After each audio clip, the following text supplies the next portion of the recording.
ಗುಣತೀರ್ಥವಾಡಿ ಗ್ರಾಮದಲ್ಲಿ ಇತ್ತೀಚೆಗೆ ನಡೆದ ಒಂದು ಸಂತ್ರಸ್ತೆಯ ಕೊಲೆ ಹಾಗೂ ಅತ್ಯಾಚಾರ ಪ್ರಕರಣಕ್ಕೆ ಸಂಬಂಧಪಟ್ಟಂತೆ ನಾವು ಈಗಾಗಲೇ 3 ಆರೋಪಿಗಳನ್ನು ವಶಕ್ಕೆ ಪಡೆದಿದ್ದೇವೆ.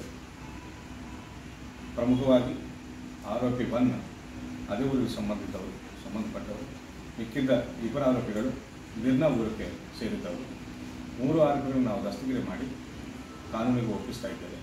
And DYSP Humnabad, CPI Basava Kalyan ಹಾಗೂ CPI ಮಂಡಾಳ ಇವರ ನೇತೃತ್ವದಲ್ಲಿ ತಂಡಗಳನ್ನು ರಚಿಸಿ ನಾವು ಈ ಆರೋಪಿಗಳನ್ನು ಪತ್ತೆ ಮಾಡಿದ್ದೇವೆ.